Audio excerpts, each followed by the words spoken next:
Hi friends, welcome back. In this video, I am going to show you how to enable Google Assistant on your Android phone.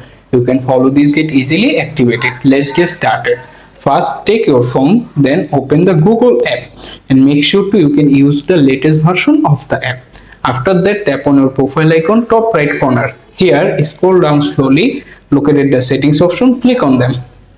Then scroll down again, find the Google Assistant option, tap to open it and wait to open the next page. After this page is open, scroll down slowly.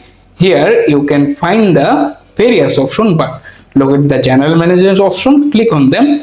Look for the Google Assistant option. Right now this option is turned off by default my phone. Simply turn it on first.